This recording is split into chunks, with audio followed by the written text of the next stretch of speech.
A horse is your friend. It gives you freedom, fulfillment, takes care of your health and condition. It brings you joy and peace. A horse allows you to achieve your most desired goals in sports and in life.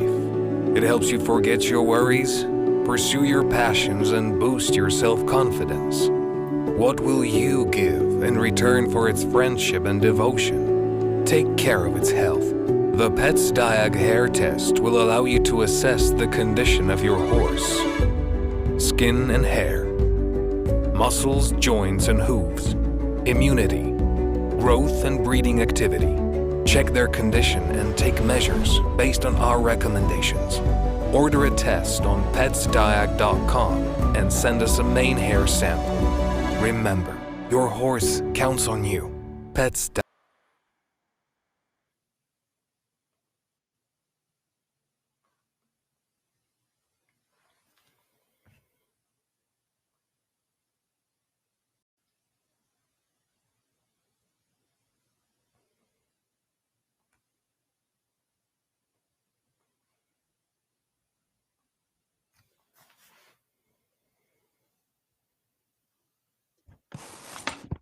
Hello. Welcome. My name is Marcin Maciuk. I'm CEO and co-owner of Pets Diag, and as you can see, our laboratory specializes in elemental hair analysis for horses. But one of our activities are webinars for our customers, our followers, where the hosts are experts from different areas of well-being of horses. And our today's guest is Kate Rother. Kate's lifetime dream has been to create an environment where people can experience a horse's power for healing, growth, and connection. With extensive knowledge and experience from more than 20 years of training horses as a coach and catalyst, Kate helps students and clients to learn from a horse's presence, sense of reality, the identity of wholeness and self-care.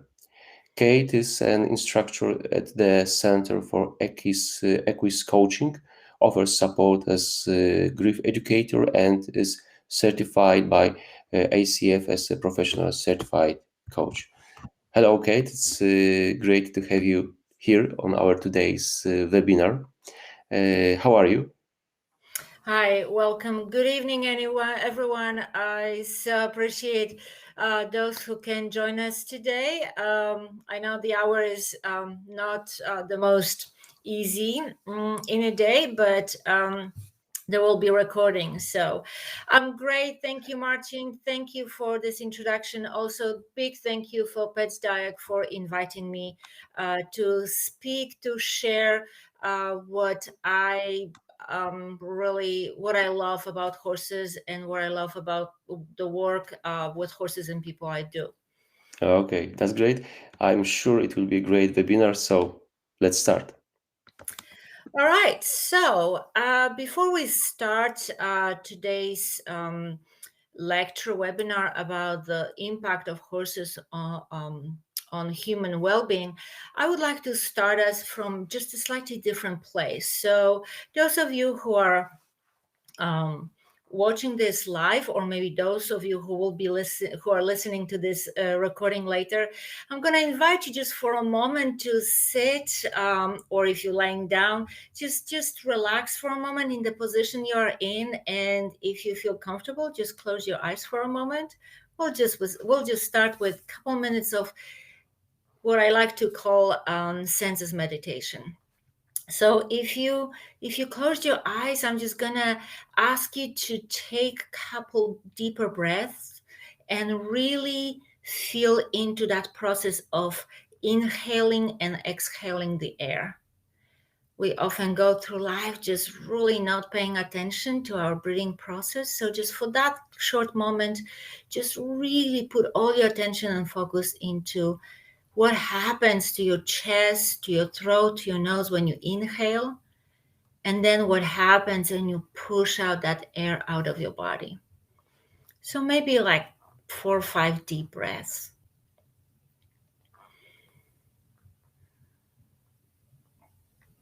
Okay. All right. Keep breathing. And now I'm going to ask you to switch your attention to the sense of your touch. So if you have your hands free, go ahead and just feel the textures around you. Maybe the chair that you're sitting on, maybe the blanket you are covered with, maybe the shirt you're wearing. But just let your fingers touch it and really feel that texture. Maybe it's smooth and silky, maybe it's a little rougher. Maybe it's a little scratchy but soft. So just take a moment while you're breathing with your eyes closed.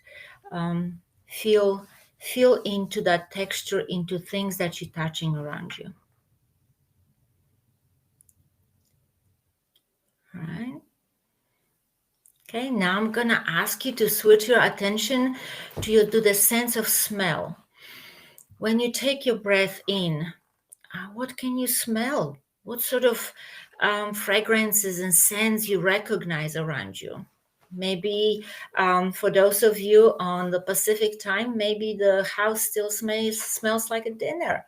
Um, Maybe there are flowers near you or some scented nice candle. So just take a moment and while you're breathing in, notice what sort of scents you recognize.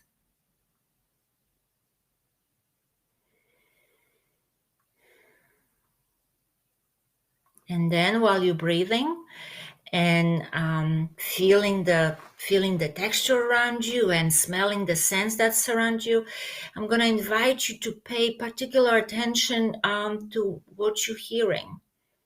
You hear me, my voice, my funny accent. I'll stop for a moment. Notice what else are you picking up, what other sounds are around you.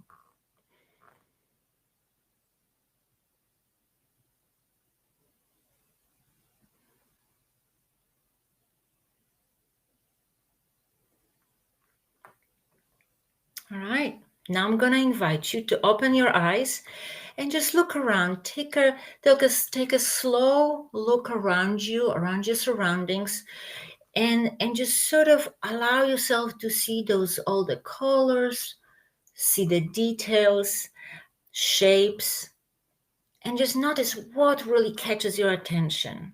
Maybe it's a particular item, maybe it's your favorite color, maybe something is shiny and twinkly. Maybe you have some Christmas lights already hanging that are catching your attention.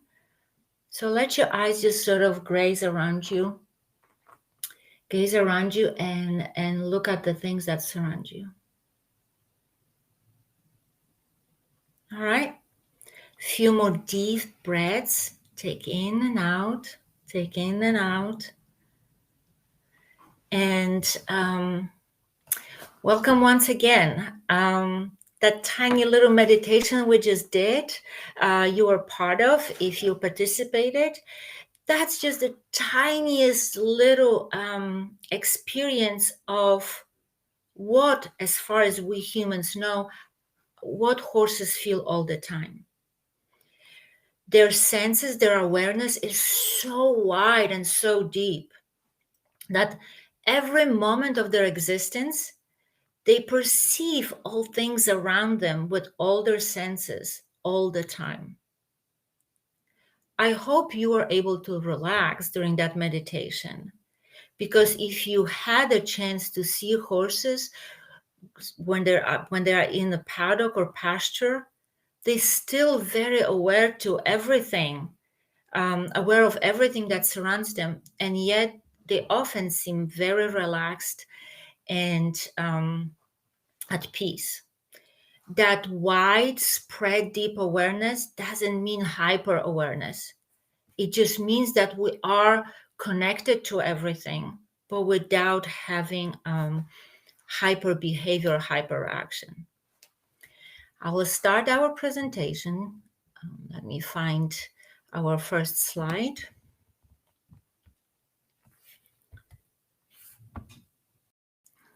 Okay, here we go.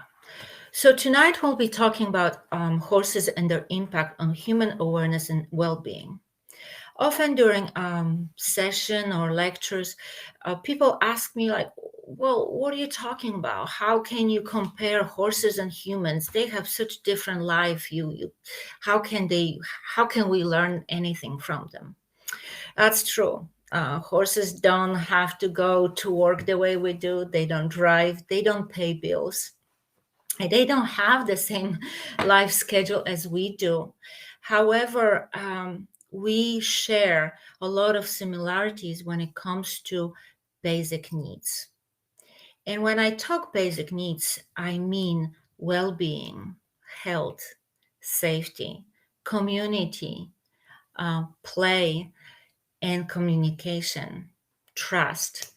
Those are the things that, even though horses are completely different species than us, deep down, we humans and horses have the same needs, just pretty much like every other being around us.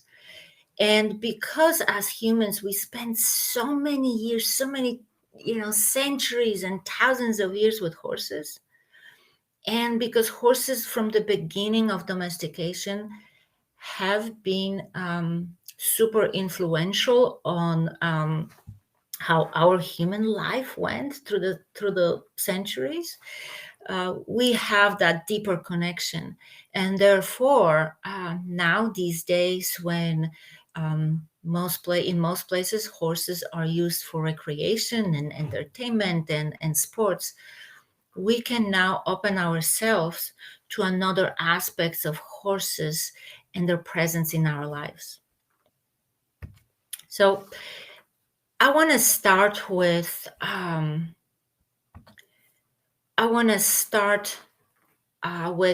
talking about horses' nature a little bit more, because once we get to know horses' nature a little bit more, that's how we know. That's when we start noticing why horses can be actually inspirational for us human beings. So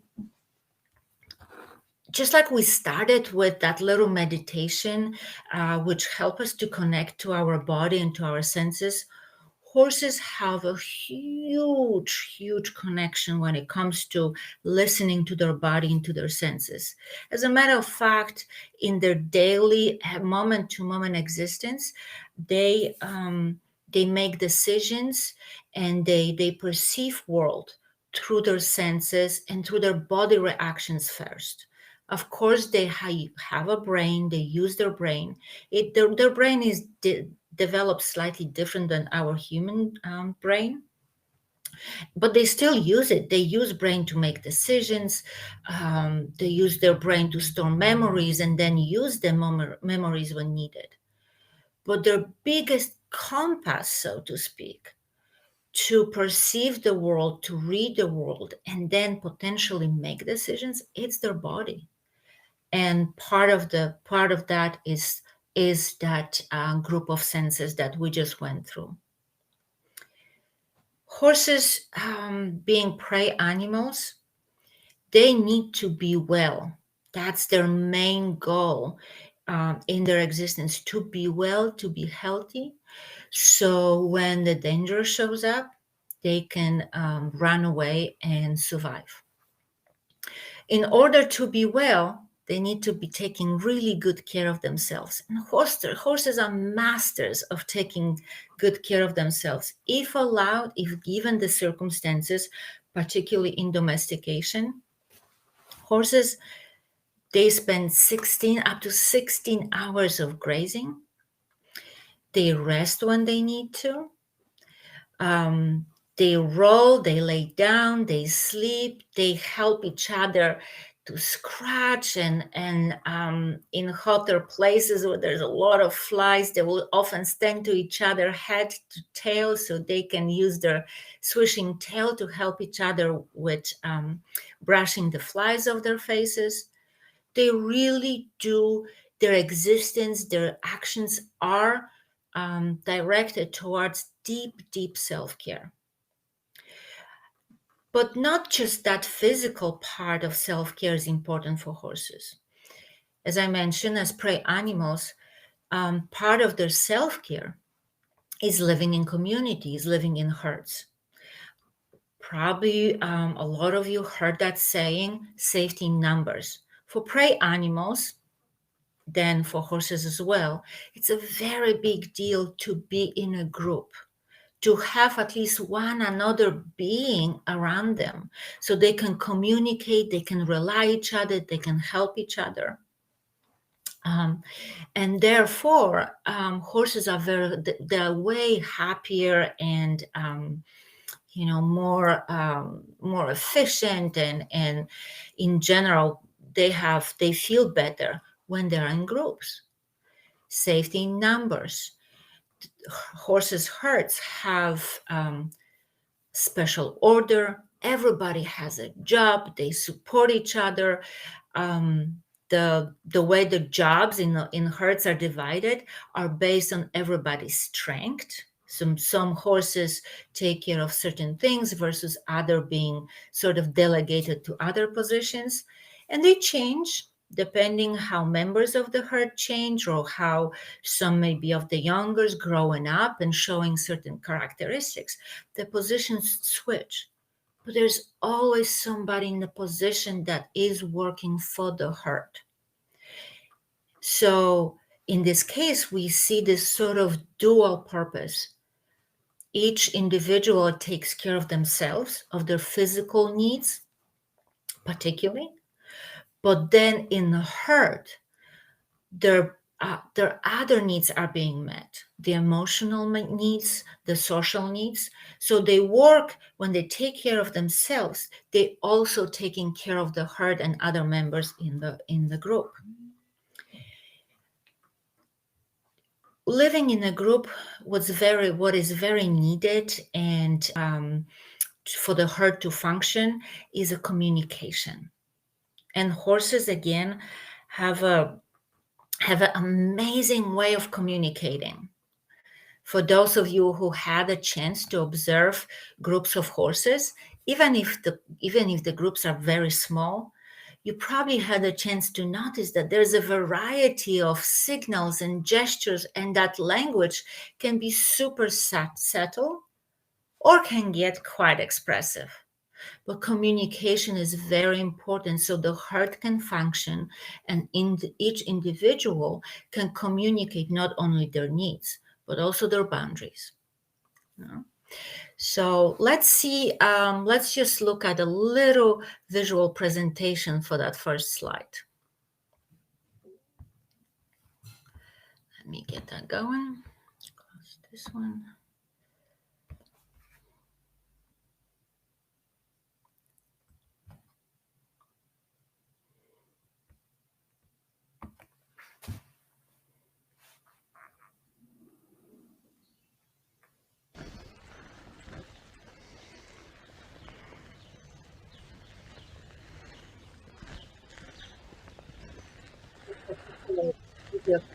Showing two Mustangs that for the first time are being introduced to some external new elements, and just notice the senses. That eye looking, listening, paying attention to commotion happening around. Very sensitive senses.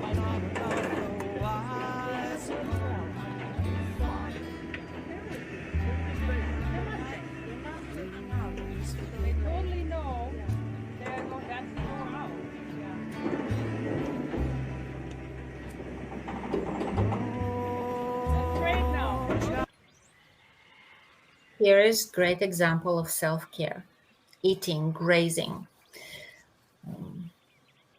If you have a chance to have your horse out in a paddock with the grass and let them graze for 14, 16 hours, that's the best for their well-being, for the digestion, for their internal organs. And in the group, they'll just keep grazing, moving along, finding new pieces. Tasty little snacks, tasty little grasses and grains.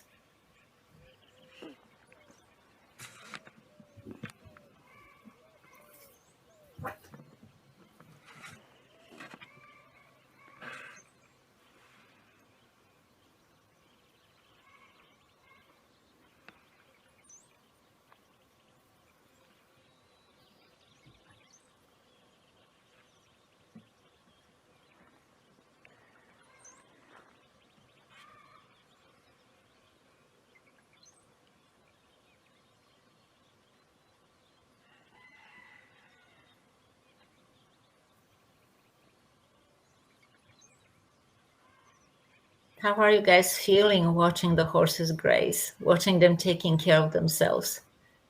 Isn't there something just calming and relaxing watching how they taking care of their basic need? How is it for us? How is it for us when we go about taking care of our needs? When we go about our self-care? Do we feel the same way? Or if not, what gets in the way? All right, so having, let's see if we can get to the next clip. One moment.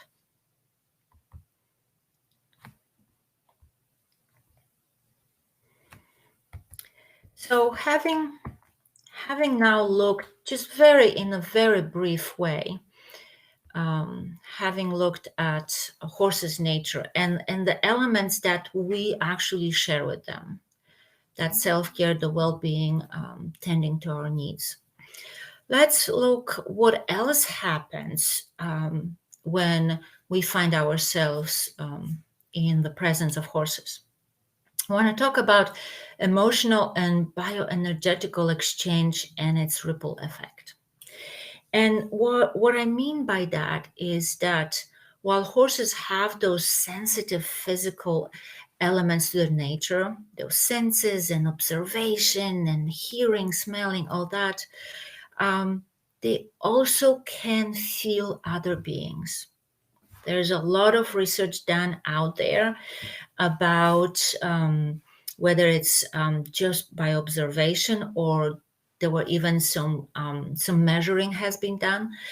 But in general, horses can feel what's happening to other beings around them. And the best example of it is when we look at the group of horses grazing together, and when one suddenly gets alerted, when something shows up in their environment, and one lifts their head and starts looking ears forward, right? Within moments, more horses lift their heads up and they start looking. And especially when the first one that notices something that they need to react to, let's say some kind of danger, and they need to start moving, that first horse doesn't waste time going from horse to horse within the group and telling them in horse language that they need to run. Within moments, they all know that they have to run, and they run. So what happens? Horses can sense the changes in heart rate, and pulse, and breathing in the beings around them. So if one of them gets alerted and their heart rate goes up, and there are also adrenaline goes up, and other chemical changes happen that signal run, the response of flight, other horses super quickly understand, they feel it, and they get the message. Prey animal doesn't have time to go into elaborate conversations or messaging to each other. They need to feel the changes in the environment so they can quickly react and survive. So that's one of the things, that sensitivity to changes, to physical changes in other beings. Besides the ability of recognizing the changes in heart rate and pulse and breathing, the horses also have what's called mirror neurons in their brain. And what happens is they are equipped into those into the sympathetic and parasympathetic nervous system. And what happens, those two systems allow them to react differently to their surrounding and to the other beings. The sympathetic nervous system activates when there is a need to run, right? So then when one horse activates that within themselves, then others can feel it and they activate that too. Then parasympathetic nervous system helps them to come back to the balanced state and sort of quiet, peaceful state of the body and mind. So those systems plus the mirror neurons allow horses to feel the other and respond depending on what's being messaged or what's the situation. Now, if they can respond like that to each other, do you think they can respond to other beings around them too? Yes. Yes, they can. And that's what it's been noticed now for probably decades. This whole idea of people learning and healing and growing with horses, it's not super new. It's been going on. There have been people promoting that for probably 30, 40 years now. And over the time, it's been observed that when a human being shows up in certain state, the horses react to it. They mirror the human being, or the opposite happens when a human and horse meet, and the horse is in the relaxed, calm state, and the human is open, that receiver of that energy and vibration is human being is open to it, then the human has a chance to activate the parasympathetic nervous system and relax around the horses. The other element that's been sort of presented recently that supports those theories, it's the magnetic field of horse's heart. There was actual research done, and those of you who are interested, they can check the Heart Math Institute and look for that research. The research has been done, and they have measured electromagnetic field of horse's heart. Turns out that the field is 5 times bigger than human's heart, that human heart's magnetic field. Horses is 5 times bigger. So again, imagine if a human being walks into the horse heart magnetic field. What happens? First of all, it happens on within quite the space. We don't even have to be touching the horse. We don't have to be next to it. When the fields of the heart of the horses and the human hearts can start mixing, blending, and horses being that big, and my guess is probably stronger, can influence ours. And then we have a chance to experience what is called coherent state of heart. And it's a state in which we have a chance to start feeling more relaxed, more at peace. We can start feeling those positive emotions like joy and love and peace, all the positive emotions when our heart enters that coherent state. And that's what happens when we find ourselves within the electromagnetic field of horse's heart. It's been researched and documented over a period of time that for humans to be in that field, what happens is we experience a lot of physiological benefits, and our blood pressure goes down, our heart rate goes down. There are increased levels of beta endorphins within our body. Stress levels go down. Anger gets reduced. Hostility, tensions, anxieties. Instead, our social functioning starts improving. And then those feelings of empowerment, trust, patience, self-efficacy, all these things can happen when we enter that coherent heart state being around horses. Yes, it takes some time to enter that state. Yes, it doesn't happen just like that. It's not a push button situation. But once we enter into that place, just like horses, if you talk to any horse trainers, they all tell you the horse learns and grows the best when they're at peace, when they're calm. We react the same way. The state for us that is most beneficial to our growth and learning is when we're at peace. So by sharing the space, by entering the electromagnetic field of horse's heart, we have a chance to step into that space of learning, growing at peace, not under stress, not under deadline, not under some kind of pressure, but just in that quiet, relaxed manner. Let's see how it looks like in reality.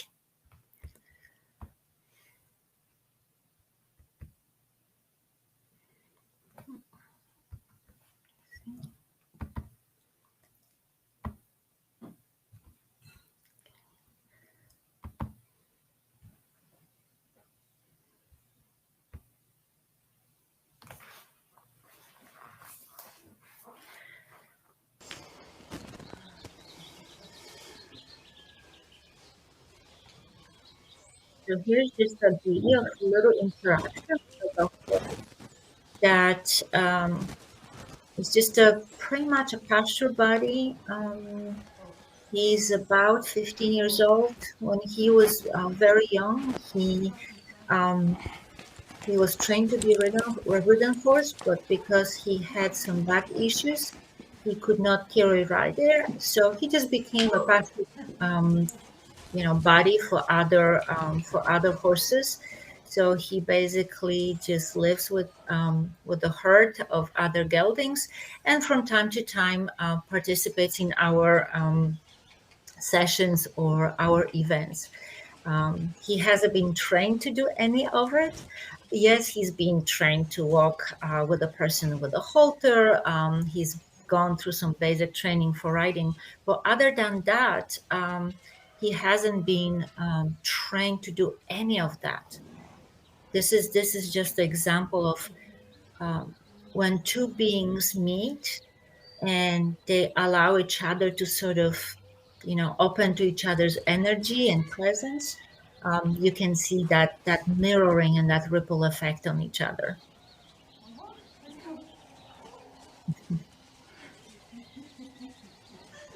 Good workout, by the way.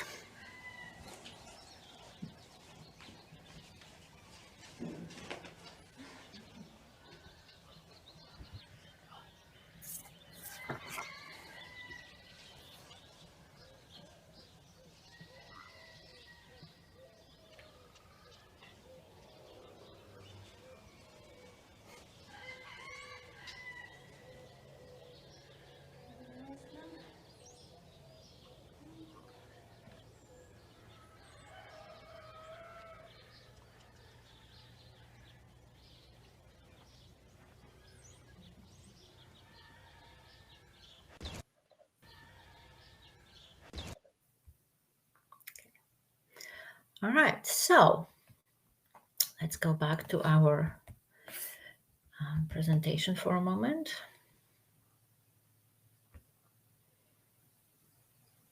So here we are. We just had a tiny little introduction on to horse's nature and the most important aspects when it comes to putting horses and people together from the horse's side, right? What about horses could work towards impacting our awareness and well-being? So what happens when a horse and a human meet? First of all, the sessions that I I conduct for people either as a Equus Coaching coach, as a life coach, as a facilitator. There's no horse training. We don't bring horses and people together to teach horses, to train horses. We leave that for horse trainers. We bring horses and people so they can spend time together, so they can interact together. And based on what happens, what sort of exchange starts showing up, we bring people's attention to what are they feeling, what are they noticing, what kind of meaning they're creating about what's happening. We pay attention to projections. We pay attention to some repetitive patterns. We watch, and we use the horse as a mirror, as a non-judgmental partner. We watch horse as maybe element, a metaphor for something for a human. So in that getting together, people have a chance to really observe things, whether outside of them or inside of them, based on what's happening between them and the horse. There's no need for horse experience, because it's not it's not a horse training situation, but horses and people meet. So then we watch step by step what happens. We discover, and we check with our clients, with our students, what's going on. What are you feeling? What are you noticing? So as you can see on the slide, I put it under testing of the assumptions. Horses are fantastic when it comes to human assumption, testing human assumption.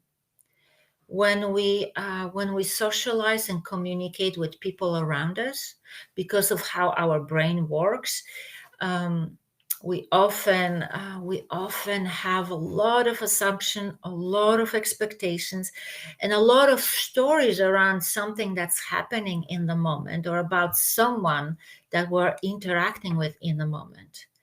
And our brain creates those assumptions because that's the sort of job, that's how our brain functions. We have tons of information coming at us, and the brain is trying desperately to put them together into some kind of story, explanation, justification, excuse, narration. And so what happens when we deal with humans, we immediately create something, and we often interact from that place. That's okay. That's us human beings. That's how our brain functions. But we can notice something else. We can take a look. We can become for a moment a witness to that process, and really check if that's true. So when a human meets with a horse, we will have assumptions about certain interaction, about feedback from the horses, and yet that's not how horses will see us, or that's not how they're gonna perceive us. So horses will not have assumptions about us. Horses will not have stories. They won't have judgments or preconceived opinions. They will take us for what we are and how we feel in that moment. Not what jobs, careers, cars, and houses we have, or education. They will read us through our body and through our emotions. Our mind and the stories we create in our minds can affect how we feel and how our body responds to us. But horses will be reacting first to that part, not to our heads, but to our body and emotions in a body. So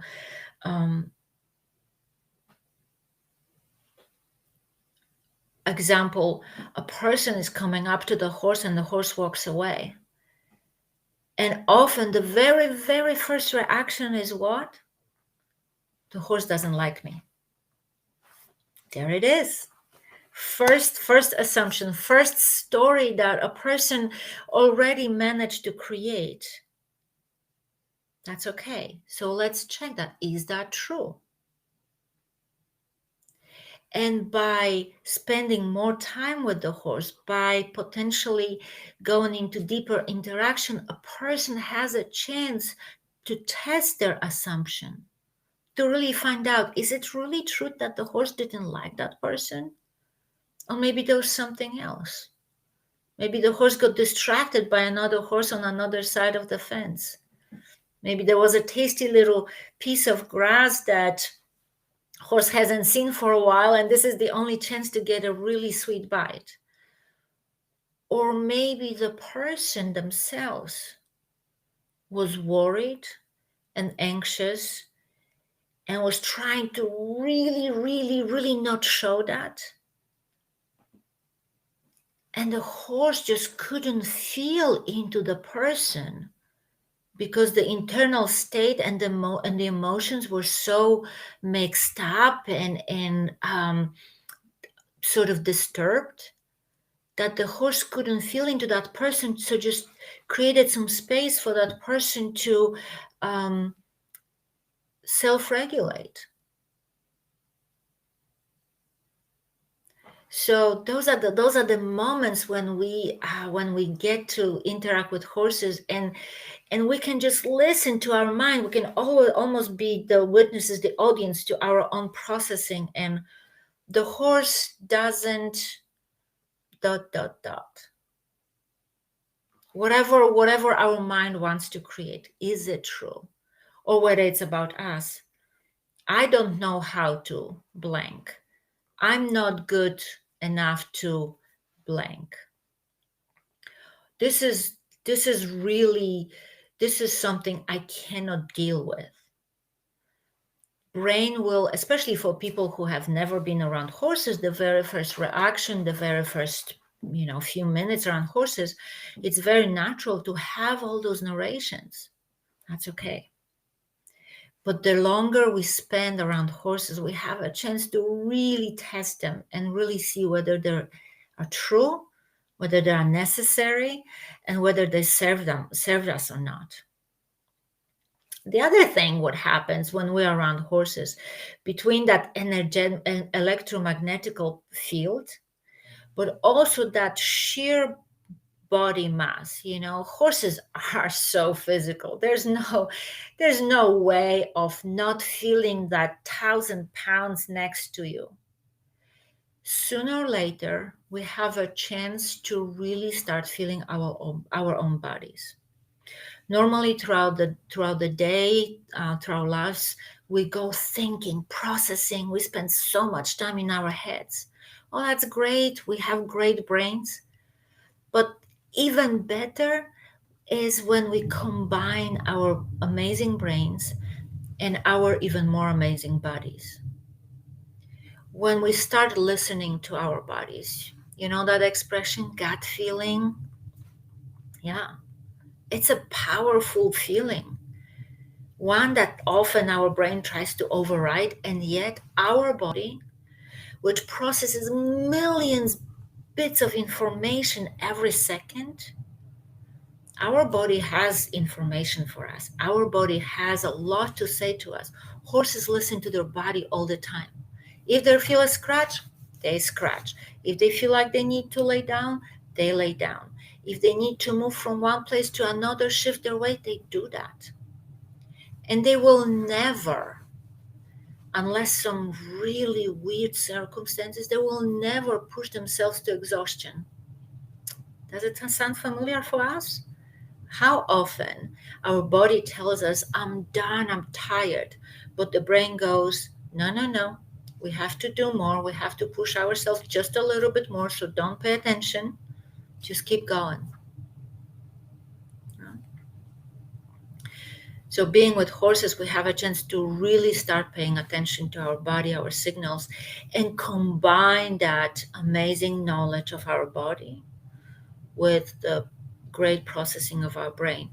And really, and when we do that, when we put together our body and our brain, we have more chances of better, um, more well-being based life. How about creating new patterns? So we spend some time around horses. We notice that this is how we kind of go about some things. Those are our typical behaviors. And we also get to see that they don't work for us anymore. When we're around horses, we can try something new. When we get that feedback, that non-judgmental biofeedback from horses, and with the help of facilitator or coach or somebody else, we get to like, so that's what's happening every time I do this. That's how the horse responds, and I really don't want that response. So what can I do? What can I change? Okay, we can start playing. We can start trying. We can try things differently. And what's great about horses, we have a chance to try tiny little steps. There's no need to jump the bridge from one pattern to other, from one behavior to another. While we're trying different things, how to interact, how to, let's say, invite the horse to follow us versus how to ask the horse to play with us, we can try small steps. Horses love small steps. They learn easier, better, they respond easier and better when we do small little, when we ask them for small little things, one thing at a time. Same with us. We'll learn easier and quicker when things are broken into smaller steps.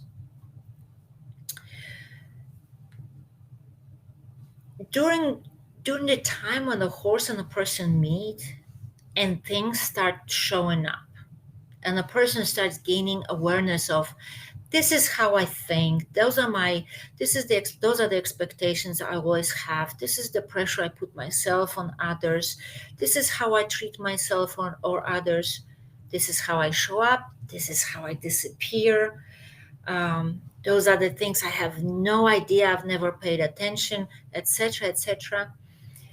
One of the very important things is to be really kind and patient with yourself. Horses are. They take whatever the time they need to digest, to process, to think through things. They know that, again, anytime we push ourselves too hard outside of discomfort into the panic zone, we stop learning. It's pushing, it's up the hill. So being kind, being patient, giving yourself time, it's very important to learn from that process, to really understand what's happening. Okay, I'm gonna share now a little video clip, and I would love for you guys to just watch it for a moment.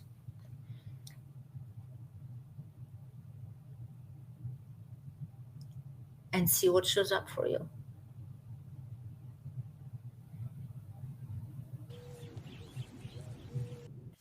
Notice the story making your brain is gonna make.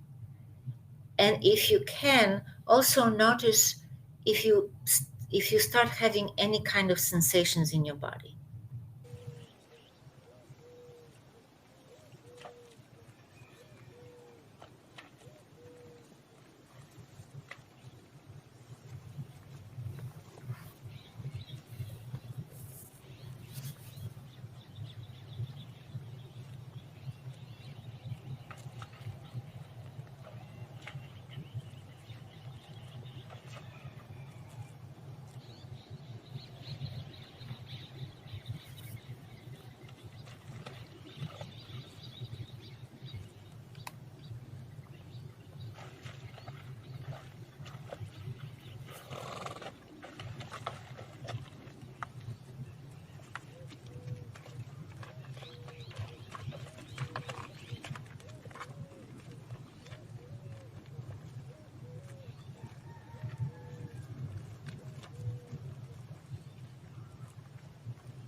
how many of you felt sorry for that bay horse and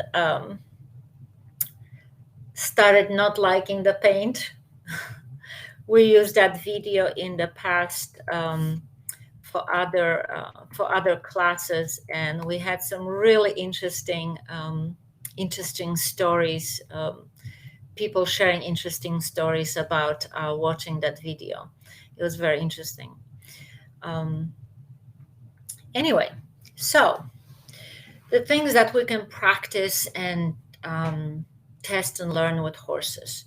So what happens? We come into that space. We start learning about ourselves thanks to the horse's feedback. And what next? Well, if the space is if that space is created in a safe way, meaning the horses that are used to such facilitations are safe and safe, basically. And then the facilitator also has significant amount of understanding and training how to help and support the client. That interaction with horses becomes a great place for experimentation. As I mentioned before, horse can become a metaphor for a client, for a person, pretty much of anything or anybody. Horse may become a metaphor for money, for work, for a parent, for partner, for a child. In some cases, the client may actually see themselves in a horse. And what happens in that space, in that interaction, the experiments, the experiences that clients go through, that figuring things out, noticing, trying, it's real, it's visceral. It's not just a talk on a couch when everything is basically processed only in the head. When we interact with horses and clients are invited to connect to their body, use their body language, use their gestures, bring up emotions and energy, it becomes a very complex, combined, but very real, tangible experience through which everybody learns so much quicker. So horses can be a metaphor, and people can look at them, and they can practice communication and approach a new perspective towards that metaphor. Horses give us non-judgmental, genuine feedback. It's rare. When we interact with human beings, it's not that common that somebody's gonna be that frank with us, that genuine. That doesn't mean that we cannot trust people, and it doesn't mean that people are out there to deceive us. That's not what it is. But because of our social conditioning, our upbringing, the culture we live in, and how some of the social connections kind of fell under some stereotypical ways, sometimes ourselves we don't know how to be congruent and genuine with others. But when we go to interact with the horse, we have absolute 100% genuine feedback, and it's extremely valuable and extremely precious. When we react that one way and the horse reacts back, we can really know that there's no judgment, there's no opinion. It's pure reaction, it's pure co-creation, so to speak, in that space of interaction. Do horses do everything just because of our presence? No. Horses are their own beings, free to make decisions, to make choices, and behave exactly the way they want to in the moment. But when we get to share that space, at least part of their attention, part of their focus, and then also part of their feedback will be directed at us.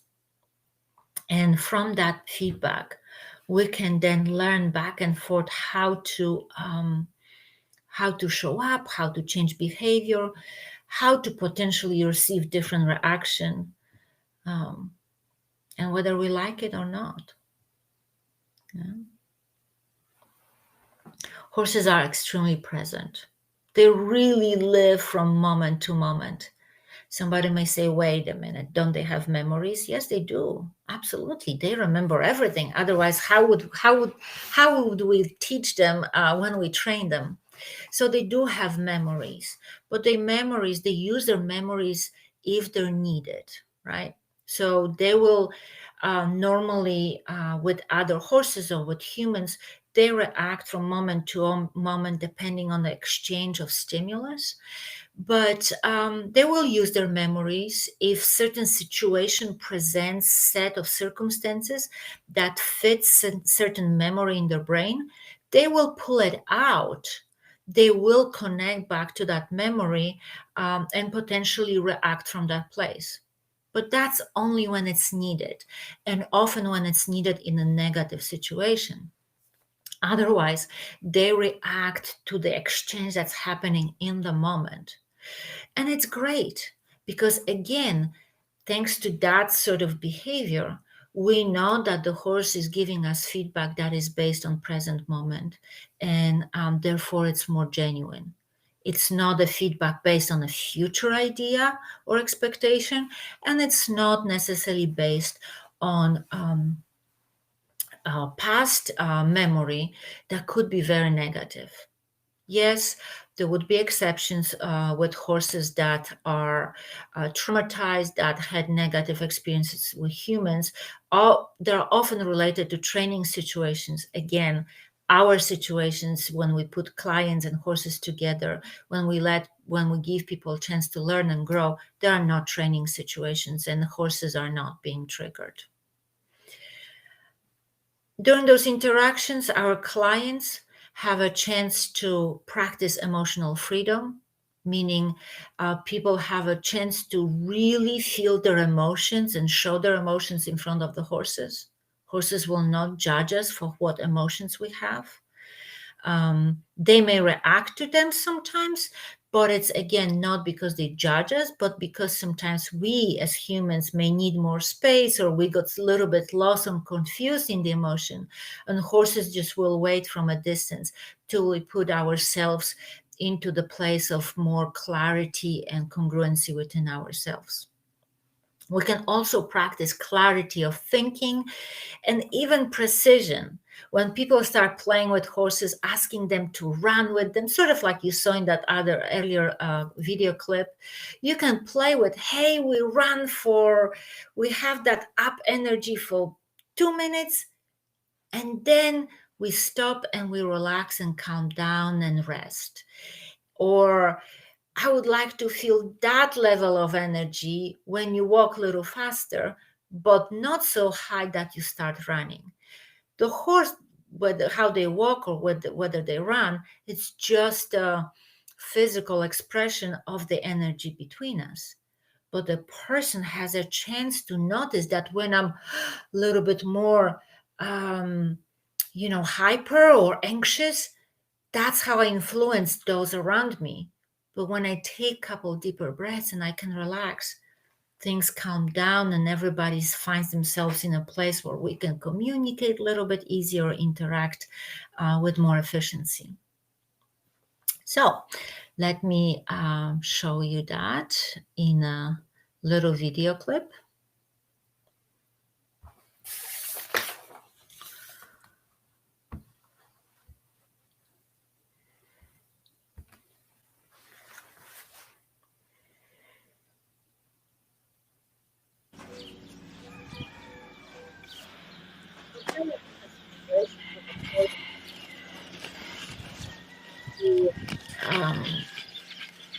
Let's put it this way, has reservations about approaching a human being. It's not so fast to just come up to the person and say, here I am. So a human being in this video has a chance to practice different approaches maybe this way, maybe that angle, maybe from that end, from maybe inviting, going at, and just watching, notice the differences when the person shows up one way, how the horse reacts to her versus the other way. And this is the place where we can experiment. We can notice what works, let's say to build connection and getting closer, and what doesn't.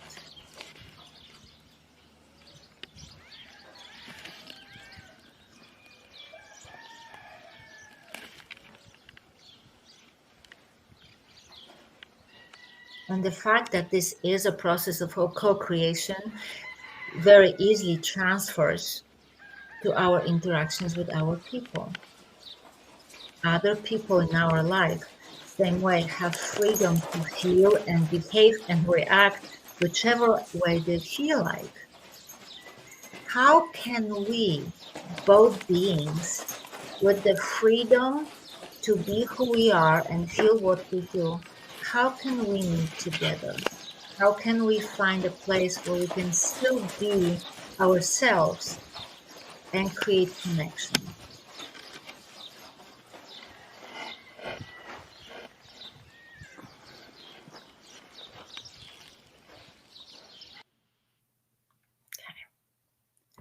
So this was just like the smallest little bite of this whole field of human and horses learning, growing together, people healing with horses, horses impacting our well-being, our awareness, our lives. I just want to show last one little clip that will just show that what happens in life, in reality, when people and horses get together.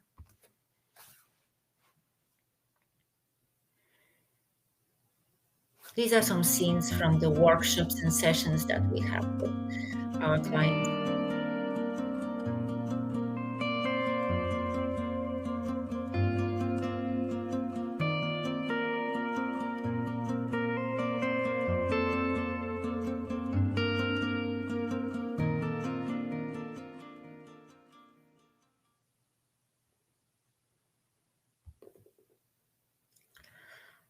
All right.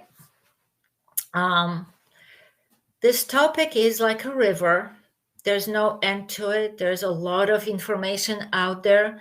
For those of you who maybe heard about this for the first time, feel free to look for more information about equine-assisted modalities that support human learning and growth.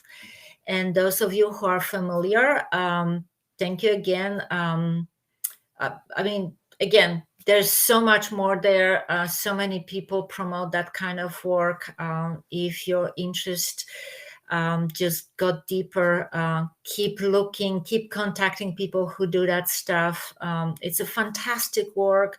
It's a great alternative to all kinds of therapies, great form of support for people, not only for those who deal with something difficult or negative. This is a great tool for those who just are interested in expanding and growing and learning more about themselves and how they can build interactions with others.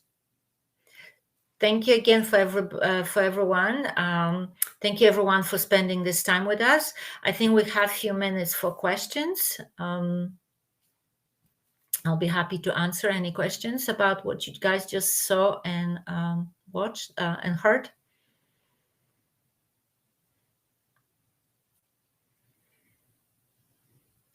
Thank you, Gabriela. Yes, myself, I'm located on Central Coast of California. I'm part of a great nonprofit that offers those sessions like that with horses to other nonprofits, but also for everybody who would like to experience equine-assisted learning and growth. So please welcome, come and visit us in Paso Robles.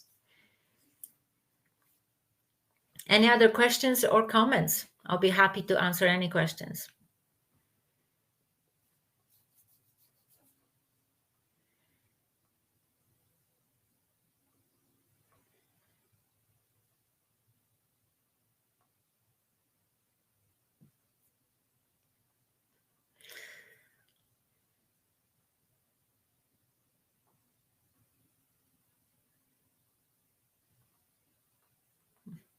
Dziękuję Pani Marto. Nie wiem, czy jest Pani tutaj I'm sorry.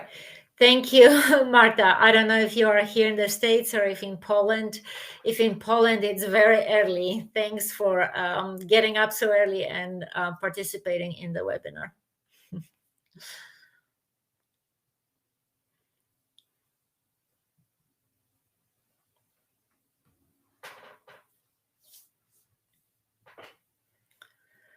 Well, Pets Diet Company invites phenomenal people to share their knowledge and experience with others around the world. I hope you guys will get access to more of those webinars. And I've been privileged to share my knowledge on different subjects through this company, and I hope to see people again. Thank you.